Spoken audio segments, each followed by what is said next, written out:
Hello everyone, TOavn here again, and today I'm going to be talking about Spectral Suite by Andrew Reeman. It's basically a collection of free spectral effect plugins that do cool spectral stuff. And most of all, it's free, so that's like the main reason why I wanted to talk about it. And it's also open source, so cool stuff. Huge disclaimer though, I won't be able to describe what exactly the thing that they do, so what I'm gonna do instead is twist knobs and try and guess what they do based on my experience. So with that out of the way, let's go. Alright, so I'm going to be using this thing that I made back in 2017 as like an audio example.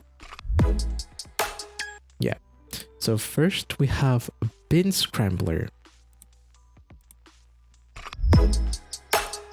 Already it's doing some stuff on the highs. So this one has to be like the most obvious one. By increasing the scramble, it messes up the frequency spectrum in a spectral way, of course, because it's a spectral plugin. And it's very messy. Scatter.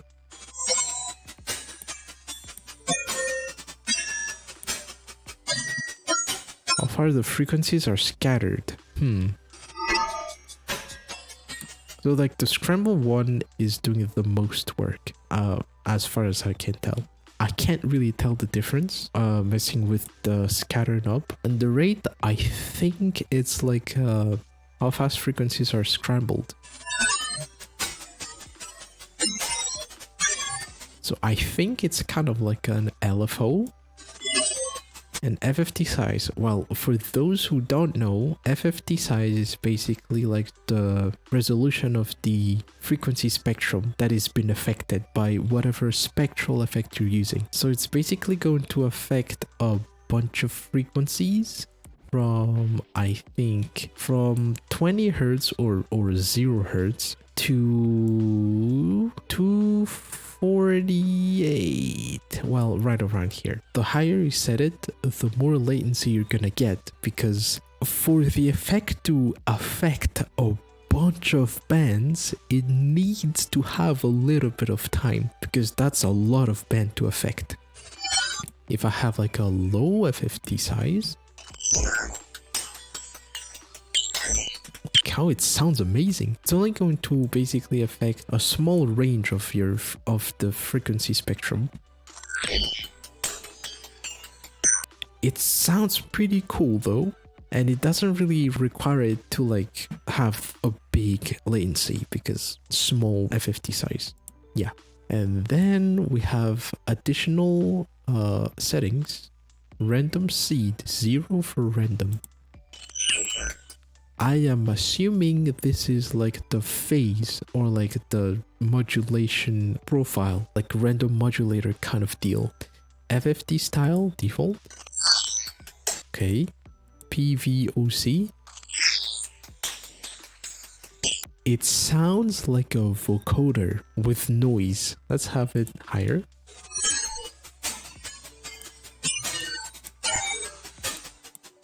It also sounds a little wider, so yeah. So this bin scrambler is a mess. The first messy plugin.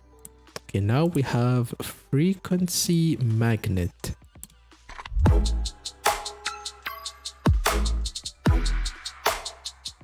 It sounds like frequency shifting.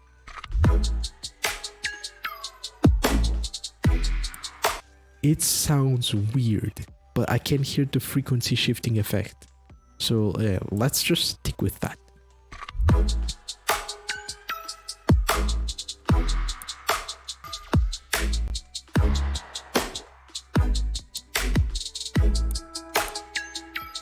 I know I'm seeing that there's like a little prompt when I'm hovering over a certain parameter, but I'm mostly focusing on how it sounds. Alright, width bias.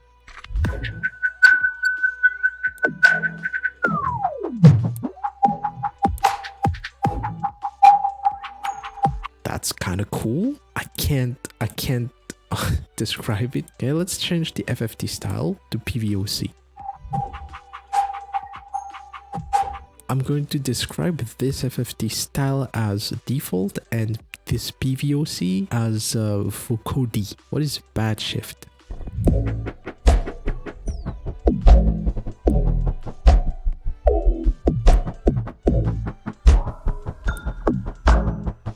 What?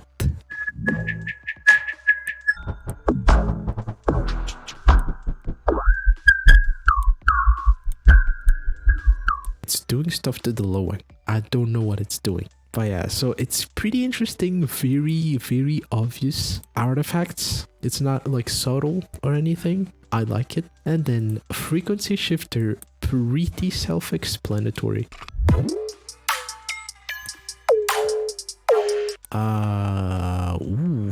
It can go up to 20,000 hertz. Holy cow.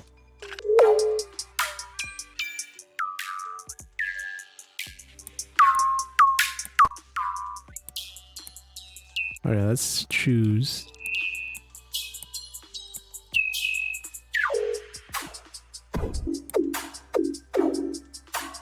Sounds very smeary. Oh, also by the way, by having the FFT size really up, you will also get a much more smeary sound. So yeah, that's like a very common stuff for spectral effects. Then we have morph.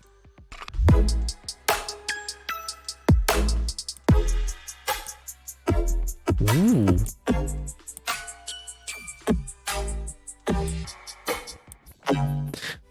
So my guess is it's doing a frequency shifting and pitch shifting and ring mod.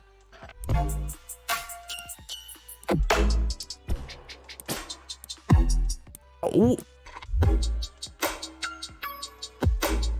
I don't know if that was a flanging effect or just a weird frequency shifting behavior. Yeah, I think this is like a frequency shifting slash pitch shifting slash ring mod presented in a wave shaper way so that you get like a lot of really unique artifact. Yeah, I think that's what it's doing.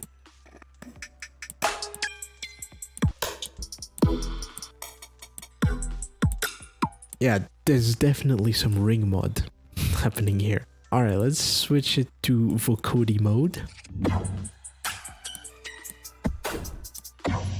Very wide and smeary. Alright, that was pretty interesting. I like it. Now we have phase lock. The mix between locked and unlocked phase. Okay, not doing anything. What if I do this?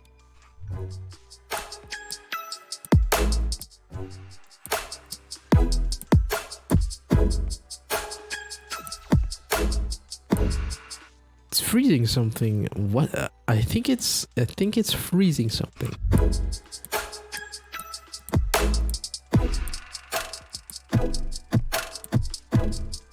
Maybe it's like locking the phase?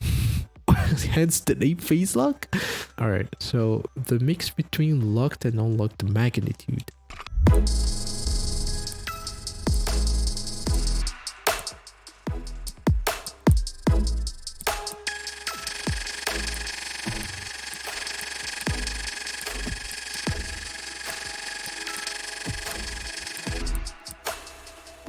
You have to like time the lock. You have to like time it perfectly to do something. If you like press lock when nothing is happening, nothing's gonna happen.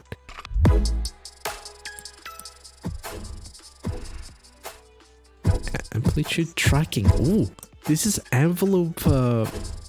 This is like envelope follower on the volume. Well, amplitude tracking. Well, makes sense. Random phase.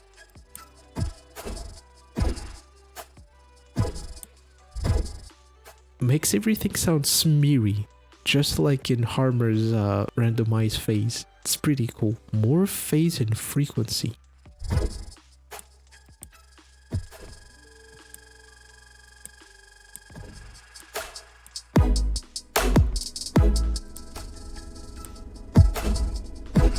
very weird.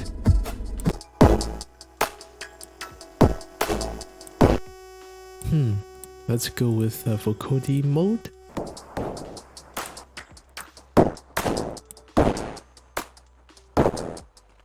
It sounds very earthy. That's a pretty unique effect. I like it. Alright, next one is sinusoidal shaped filter.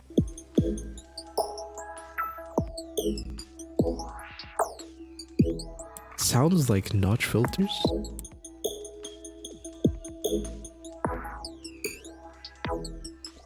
Ooh. Narrowness. It's pretty self-explanatory, I think. This is also super obvious, which I like. Like, the effect is very obvious. Let's go with vocoding.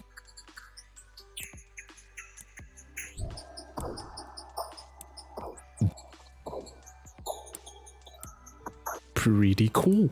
Alright, last but not least, we have Spectral Gate. Now this, I know what it does because I've had like a lot of experience with that kind of effect. It's basically like a gate. Think of it as a gate.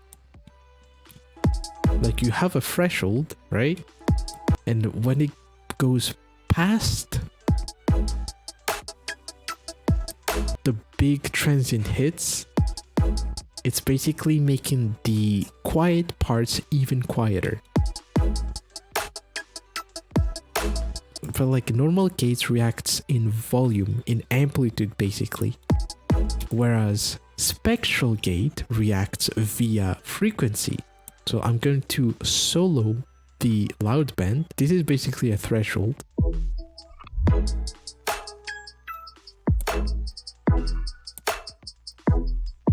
So as you can see, the hats are kind of loud, so it sticks out a little bit the higher I rise the threshold.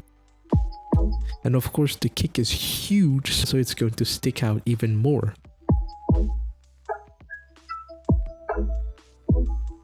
So it's a per frequency kind of processing, well, because it's a spectral effect, but yeah. And this tilt it's basically an EQ tilt. It's telling you, do you want the high frequencies to be detected more or the low frequencies? So if I have it like all the way up, which is plus 6 dB, it's going to detect the high frequencies more. If I have it down, it's going to detect the low frequencies more. So yeah, that's spectral gate, and I assume that is exactly what this does. So this is the threshold again. And weak strong balance. Interesting. And the tilt, I think it's that. So if I have it right here, it's going to detect the highs more, I think.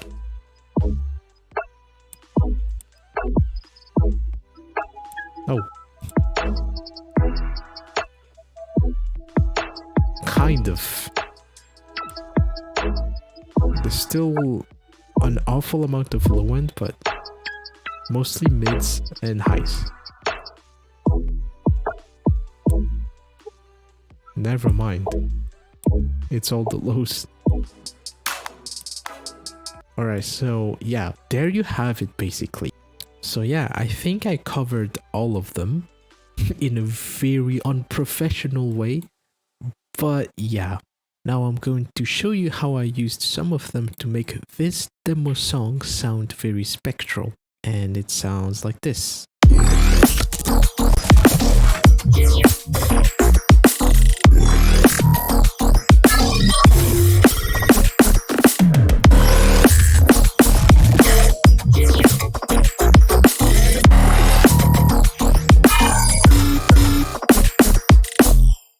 Yeah. Alright, so starting with the drums.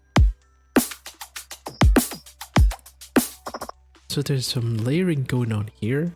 There's this signal. and the dry signal. I mean, it's kind of quiet, but basically what's happening in this wet signal is there's a delay, and in Bitwig you can actually put effects on the feedback cycle of a delay. So of course there's gonna be effects in there. So there's a ring mode first that makes everything sound noisy. It's basically by using the bandpass noise modulator and slightly mix it in. And then there's a comp filter. Okay, so like it's kind of wild. It's basically a comp filter. It's changing the cutoff position, as you can see here. And it's by using a random modulator, keeping it very steppy, not smooth, so that it's very, well, steppy. And the feedback is quite high, while it's on the negative part, but it's quite high. So that's why it's very obnoxious. And then we have the spectral gate, which kind of attenuates the really aggressive feedback sound. And on the weak / strong balance fader, I did also randomized it. And having the cutoff amplitude quite high as well. As you can hear, it's kind of like underwatery every now and then. And I have the FFT size quite low using the default FFT style. And then the limiter to kind of equal everything out. And then an EQ on post. Kind of sounds alien-y and like computery with this chain. Because like by itself, it's kind of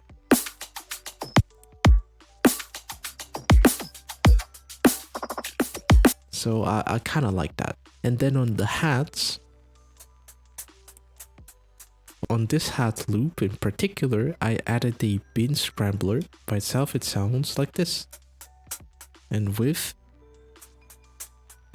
somehow it sounds kind of stereo and messy. I have the rate quite high, so that's probably why. It's scrambling pretty fast and scatters pretty fast as well.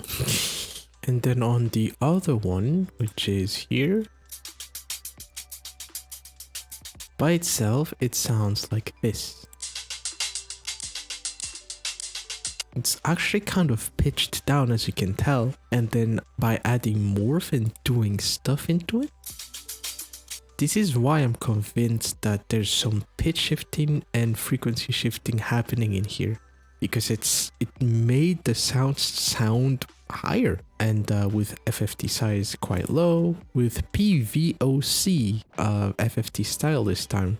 And I guess that's because I wanted that really smeary vocody sound, because on the default style, yeah, it's all right, but it's a little, I don't know, it's a little too harsh. And then, yeah, smeary and vocody. And this is just to make it sound stabby. It's kind of like a LFO tool, but it's free and it does the job pretty well. So yeah, you cannot complain. And in this as well, I have bin scrambler,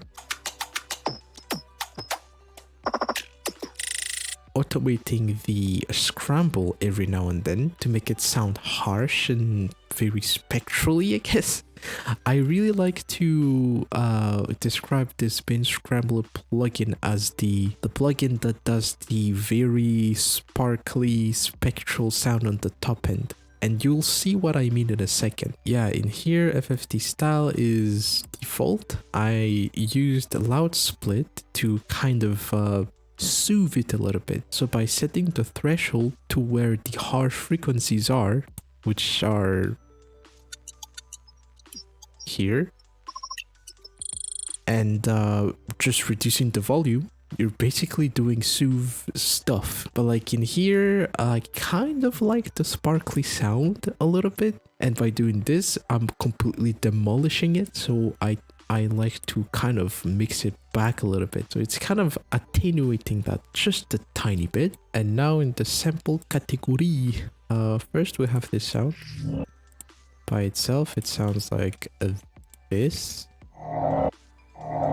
And with the effects, it do be moving. In here, I'm doing some multi-band effect. On the mids, I have the sinusoidal shaped filter that's doing some filtery stuff. I'm literally modulating every single fader, as you can see. FFT style set to default. And on the highs, I have morph, again, doing stuff. And I have also a spectral gate. Weak, strong, balance being modulated. So it's pretty high up-ish, and by basically modulating the crossover cutoff here, you're doing some magics. So in the mids we have the filtery stuff happening, and on the highs we have the weird morph and spectral gate happening. And by modulating the crossover, we get the morph and spectral gate affect some of the mids for a very short period of time, and then it goes to the highs. Same for the filtery stuff. It gets to affect the super duper low mid, and then it goes up.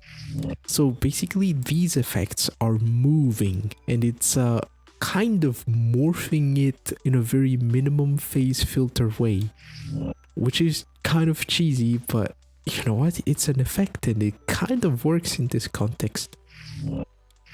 And then on post I have some EQs and some saturation. And the next sound, this sound is very loud. So this sound is already very spectral by itself. By itself, it sounds like this. Very harsh, I'm sorry for that. And with the effects, so first I have an EQ, and then I have a morph, and this is actually doing a pretty big thing here, because without it, again, I don't know, I think it's doing some frequency shifting things. And then I have a tool to make it go brr on the pan side of things. And then again, I have a multi-band effect. On the lows, I have a dynamic. It's basically OTT, I just realized. Yeah, it's OTT. And then EQ for correction. And then I have Maximus to control the sub, and then a high pass filter that comes in every now and then, and the pick limiter to limit. So again, this morph is playing a huge part, pretty huge. And then I have this one. This is a really good sound by Claude from Glitch and Friends Volume 2, I think. And it's this sample, Glitch 13. I basically just took a small part of it, and I think I stretched it. Yeah, I think I stretched it. So in here, this is probably my favorite effect. So without the effects, not so different, eh?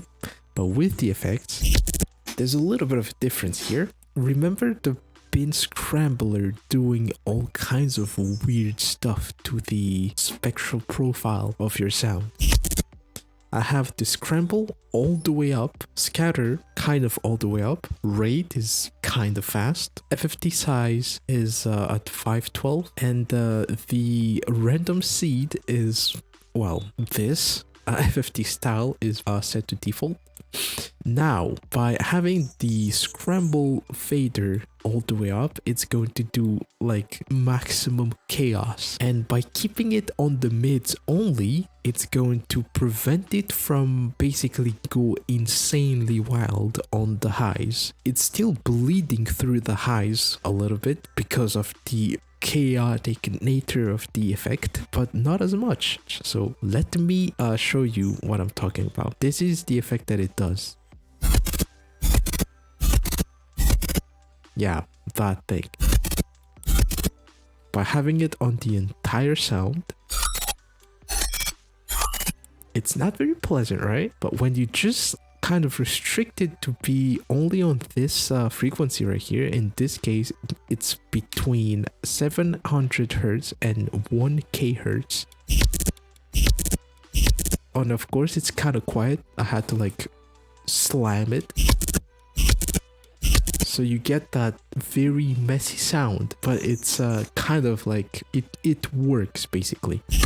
The highs were kind of harsh, so I made sure to tame it a little bit and also kept a little bit of the mess of the harshness because I kind of like it. And of course, these decisions, I don't make them just like that. I usually make them when I'm like listening to the whole thing. So this is more of a mix thing. And now we have this sound right here. Actually, it's nothing special about this sound. There's nothing here except an EQ. So let's move on. Now we have this sound. So this sound is basically this sound. And it sounds like this. By itself, it sounds like this. And with the effects. So in here, we have this boy right here, frequency magnet. I really like modulating the width bias because of, I don't know, again, I don't know what it does, but it's pretty cool. So without it,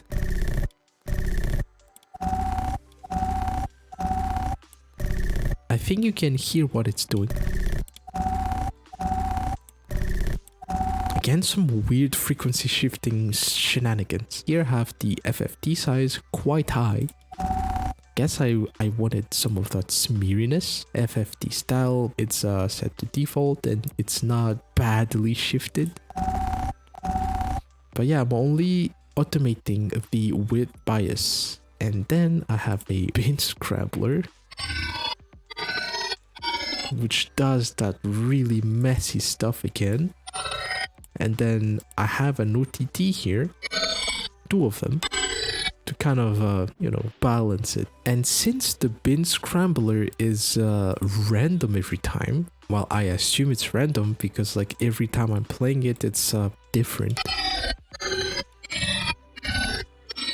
I bounced, I think 3 of them, because 1, 2, 3. These are 3 different sounds, and then used them like this. So what I did here is just some basic processing, a high pass filter, comp filter to get that pew sound. Without it, you can kind of hear the pew, yes. And then a notch filter and a chorus. It's very subtle. Multipass, it's basically OTT, and a limiter and an EQ.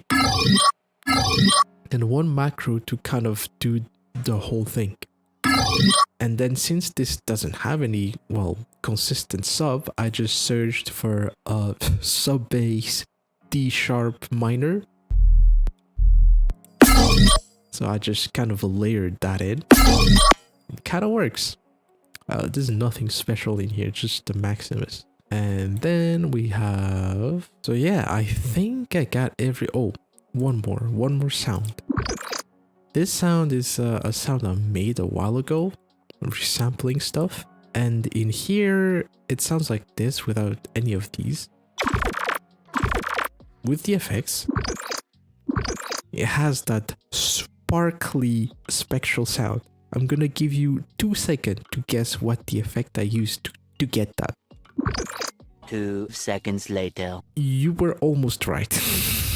I assume you thought it was the bin scrambler, but it was actually Morph.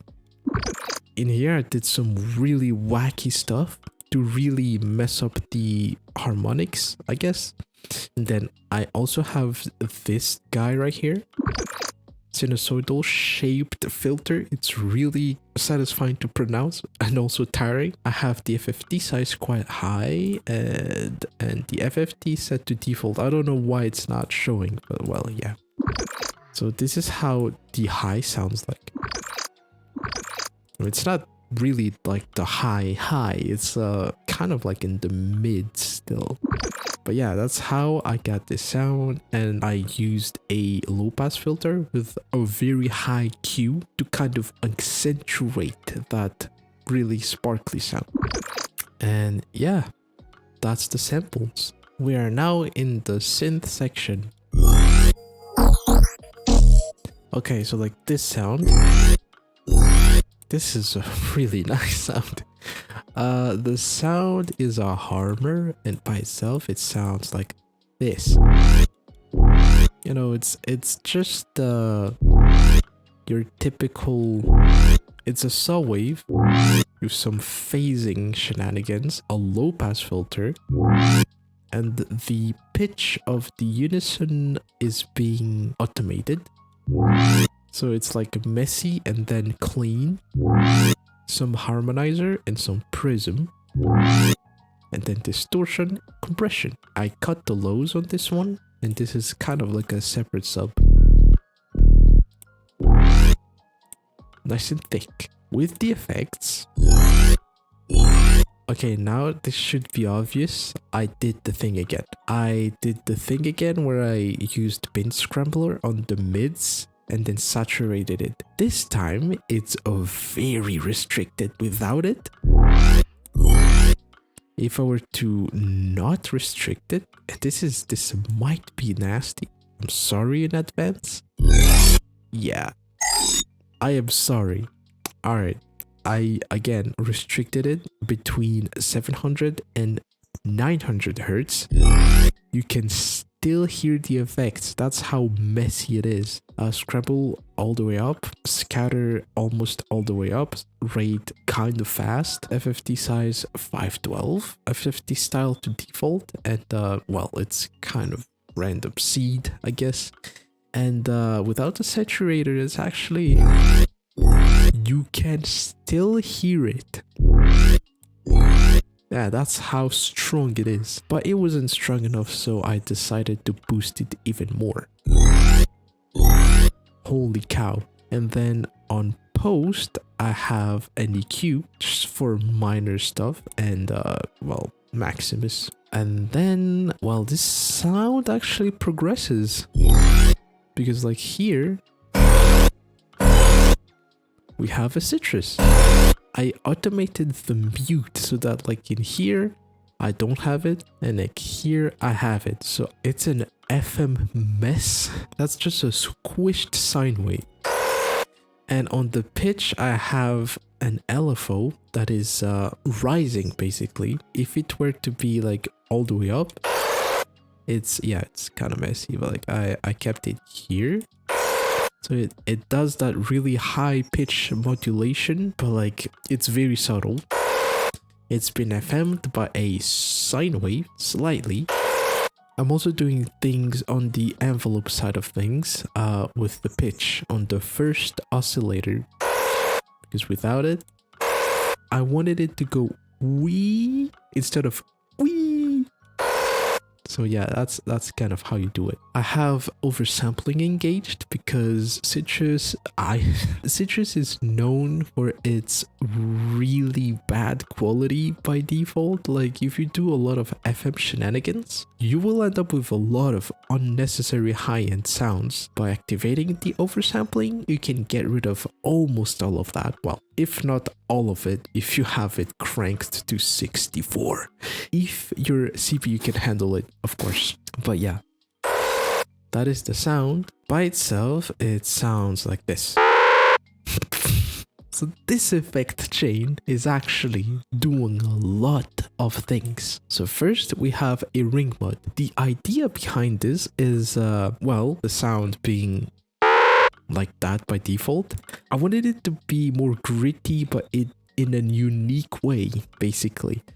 So I used a ring modulator and I took the source, the amplitude source of Harmer, which is this guy right here. I took its amplitude information and then I applied it on the sound, which is this citrus. So I'm going to demonstrate it real quick. So let's get the instrument layer in here. Harmer pre. So here, this is how it sounds by default. By doing the ring mod stuff, using the Harmer's amplitude information and apply it on the citrus with the mix all the way up, we get Future TOavn here. I just realized that I spent an awful amount of time trying to explain this. So here's what's happening. The ring mod takes Harmer's amplitude signal and then converts that into modulation signal and then applies that modulation on Citrus's volume. That's it. That's what's happening. In this pre-box is basically you apply effects before the ring mod. So it's as if I did this. In the pre-box, I'm going to disable everything on the post box for now.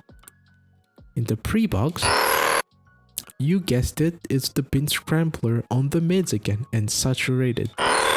And then on the post box, post means effects after the ring mod, basically. In the post box, we have this EQ that's accentuating 484 hertz.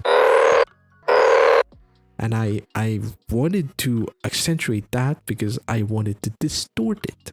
And that's what I did here.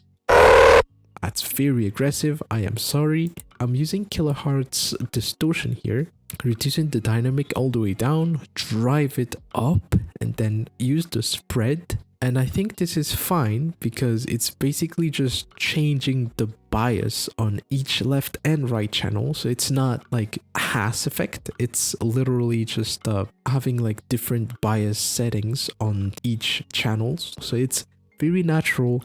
It doesn't phase cancel. And then the bias is all the way down because all the way up. So that's why I used bias like this, slightly bitey, and mixed it in a little bit. And then I used an EQ, basically boosting the highs. And I used the limiter at the end to prevent it from not being so loud. So yeah. And in this part, I wanted to like go even crazier. So I was like, oh, how should I do this? Maybe I should do some sick stuff. But I was like, you know what? I'm kind of lazy, and like any effect that I put before this ring mod that has a lot of effect on it will affect it in a cool way. So it was like pitch shifter it is, and it sounds kind of sick. Now here's the thing, if I were to like do it after the ring mod that has all that effect on it, it would be very clean. But like since I did it before the ring mod, this effect is now going through all the effects that the ring mod has. So it's going to sound different. So I just did that. Sometimes being lazy saves you 2 million hours of work. Then we have this sound. Now this sound is very simple because it's your typical sine wave and noise distorted against each other. Yeah, that. Yeah, it's literally just a sine wave, and actually it's not a sine wave on its own. It's the fundamental along with the harmonic 5 and 6 plus 2 octaves, and then we have an additive noise. Now how you get it, this might be loud. This is usually in hertz. Yep.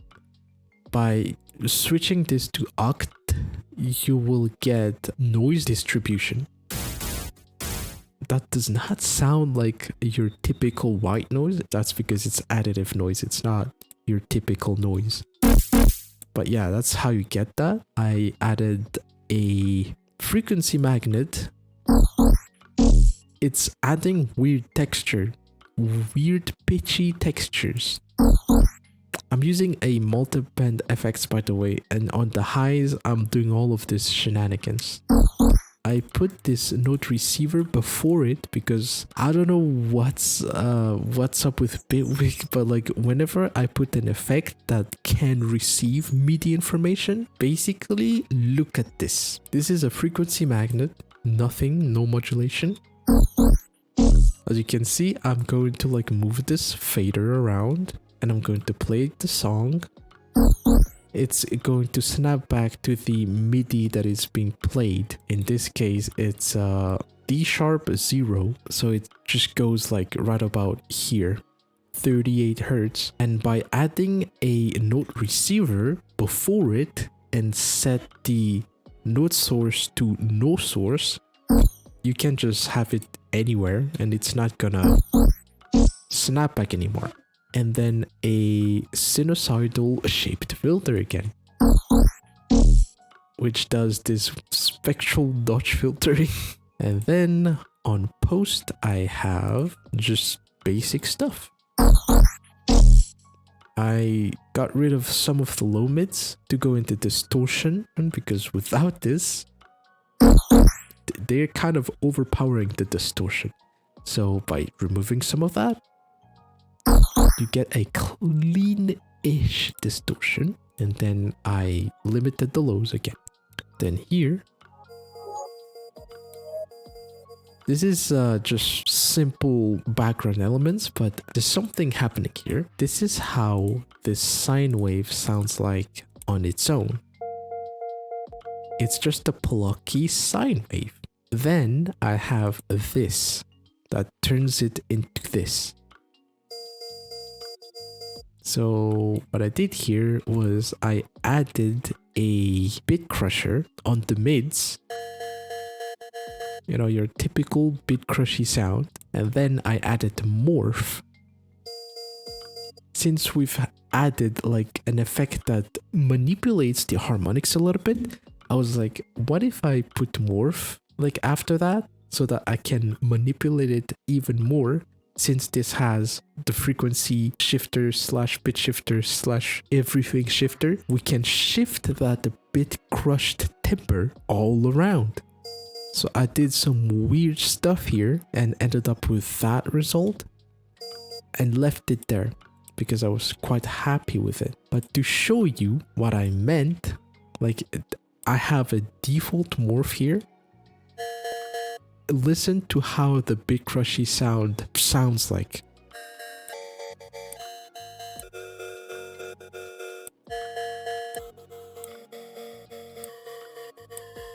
You get all kinds of really interesting character out of it. If I have the bit crusher after it, it's not going to be as obvious. If I have it before the morph, it's going to be obvious because all of that high frequency content is going to be mangled by the morph. So yeah, it's going to be more obvious. That's what's happening on the mids. On the low and the highs, there is nothing. And then I have Valhalla Shimmer for some ambiance and then some EQ to tame that really harsh frequency basically. And then this guy, by itself, it sounds like this. With the effects. Ooh, you see that sparkly spectral effect? I think you know what I did here. But first I sidechained it, like you see the sidechain preset in grow speed. I did that first, then you should guess it by now. It's the bin scrambler on the mids again and saturated. If I were to extend it, yeah, garbage. Restricted? Hell yeah. Again, same settings. I literally just copy pasted that effect to all kinds of elements to see what it does, and it's pretty damn good. And then I was like, well, if we have all that sparkly high end, what else can we do to mangle it? And well, for codecs, because it's basically going to do stuff to those high frequencies, like it or not. If I have like the pitch shifter like down,